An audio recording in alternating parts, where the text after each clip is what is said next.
कहानी की शुरुआत में एक लैब को दिखाया जाता है जहां हम स्टीव और गिलेन नाम के दो डॉक्टरों को देखते हैं। तभी उनके पास एक लड़की आती है जिसका नाम वोंडा होता है, जिससे हमें पता चलता है ये लोग पूरी दुनिया में एक मिशन को चला रहे होते हैं, लेकिन उनके सारे मिशन फेल हो चुके होते हैं। अब उनका मिशन केवल जापान और यूएसए में ही होता है और यहाँ से सीन कट होता है। फिर हम कुछ लोगों को देखते हैं जिनका नाम डैना, जूल्स, कर्ट, होल्ड और मार्टी होता है। कर्ट उन लोगों को एक कैबिन दिखाना चाहता है जो उसके भाई का होता है और वो लोग वहां जाने के लिए निकल जाते हैं। पर हम देखते हैं उन लोगों पर कोई नजर रखे हुए होता है। इधर वो लोग एक गैस स्टेशन पर रुकते हैं जहां उन्हें एक आदमी मिलता है जो उन लोगों से बुरी तरह बात करने लगता है और वो लोग वहां से चले जाते हैं। पर हम देखते हैं दूसरी तरफ जाने के लिए सिर्फ एक ही रास्ता होता है जो टनल से होते हुए निकलता है और वो लोग दूसरी तरफ चले जाते हैं। तभी हम एक पक्षी को देखते हैं जो एक शील्ड से टकराता है जो उस जंगल के चारों तरफ फैली होती है जहां वो लोग गए होते हैं और वो उस कैबिन तक आ जाते हैं जो काफी पुराना होता है और वो लोग अपने अपने कमरों में चले जाते हैं। पर जब होल्डर अपने कमरे में होता है वहां उसे एक पेंटिंग दिखती है जो काफी डरावनी होती है और होल्डन उस पेंटिंग को हटा देता है, लेकिन वो देखता है दूसरी तरफ डैना होती है जिसे होल्डन आसानी से देख सकता है, पर डैना होल्डन को देख नहीं सकती। ये बात वो अपने दोस्तों को बताता है, जिसके बाद होल्डन और डैना अपने कमरों को बदल लेते हैं। लेकिन हम देखते हैं लैब के लोग भी उन्हें देख सकते हैं जो उन्हें देखने के साथ सुन भी सकते हैं और जब वो लोग साथ में होते हैं तभी उन्हें एक दरवाज़ा खुलने की आवाज़ आती है जो एक बेसमेंट का होता है और जब वो नीचे जाते हैं वहाँ उन्हें कुछ सामान मिलता है। वहाँ एक किताब भी होती है जो किसी ऐना नाम की लड़की की होती है।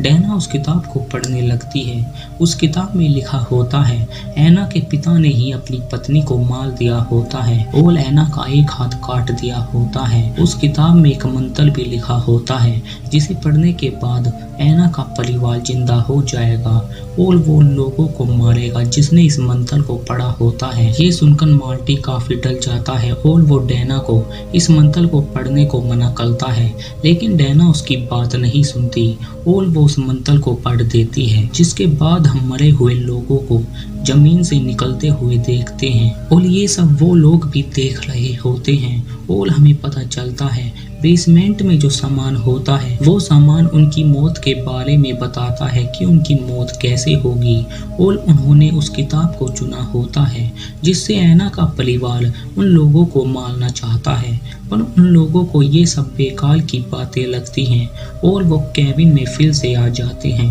लेकिन कर्ट और जूल्स अकेले समय बिताने के लिए बाहर चले जाते हैं जहां वो दोनों एक दूसरे के पास आने लगते हैं और ये सब वो लोग भी देख रहे होते हैं। तभी वहां वो मरे हुए लोग आ जाते हैं जो उन दोनों पर हमला करते हैं और वो जूल्स को पकड़ कर मार देते हैं। इधर मार्टी भी कैबिन के बाहर होता है।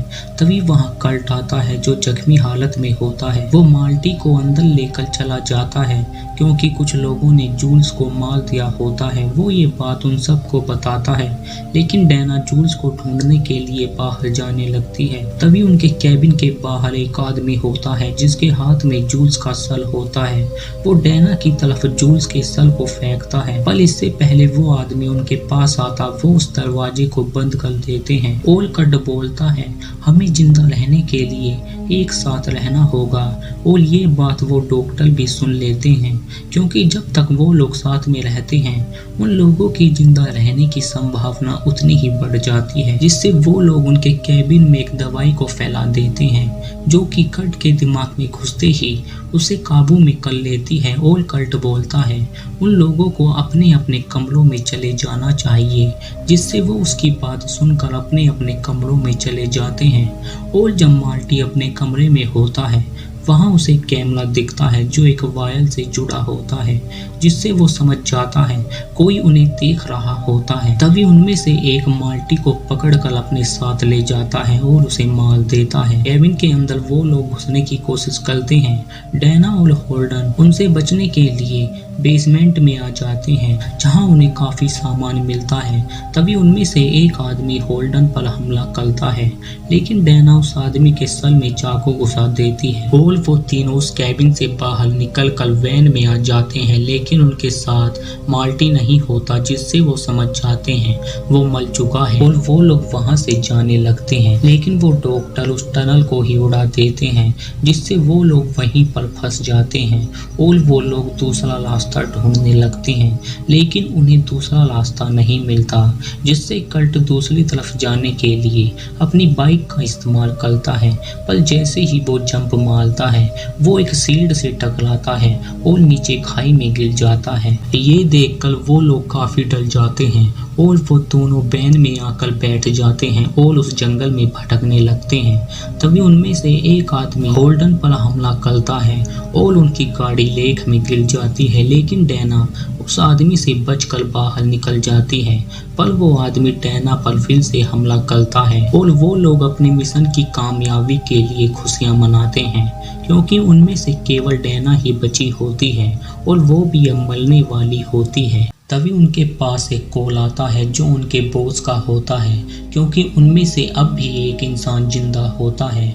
और हम डैना के पास माल्टी को देखते हैं जो अब भी जिंदा होता है और वो डैना को वहां से ले जाता है, जहां माल्टी डैना को एक लिफ्ट दिखाता है जहां से ये लोग बाहर आए होते हैं। और वहां वो आदमी भी होता है जिसने माल्टी पर हमला किया होता है, क्योंकि ये जगह किसी ने टेक्नोलॉजी की मदद से बनाई होती है। और जब वो लोग उस लिफ्ट से नीचे जाते हैं, वहाँ उन्हें और भी अजीब से लोग मिलते हैं, जिन्हें देखकर डैना और माल्टी समझ जाते हैं अगर वो उस बेसमेंट से और कोई सी चीज चुनते तो उनकी मौत इनमें से किसी के हाथों होती। और उन्होंने ऐना की डायरी को चुना होता है, इसीलिए ऐना का परिवार उन्हें मारना चाहता है। इधर वो लोग डैना और माल्टी को ढूंढ रहे होते हैं और एक सिक्योरिटी गार्ड उन्हें पकड़ भी लेता है, लेकिन वो उसे मार कर भाग जाते हैं। लेकिन जब वो बाहर निकलते हैं, एक अनाउंसमेंट होती है जिससे डैना और माल्टी को पता चलता है धरती के अंदर कुछ ईवल गॉड रहते हैं, जिन्हें शांत करने के लिए हर साल 5 इंसानों की कुर्बानी दी जाती है। पर वो दोनों उसकी बात नहीं सुनते और वहाँ सिक्योरिटी भी आ जाती है, जिसे देखकर वो दोनों वहीं पर छुप जाते हैं। लेकिन जहाँ वो छुपे होते हैं वो कंट्रोल रूम होता है और डैना उस लिफ्ट से उन सबको आज़ाद कर देती है और वो उन लोगों को मार देते हैं। वो उनके हेडक्वार्टर तक भी पहुंच जाते हैं जहां वो डॉक्टर होते हैं और वो किले को भी मार देते हैं, लेकिन स्टीव वहां से बचकर भाग जाता है।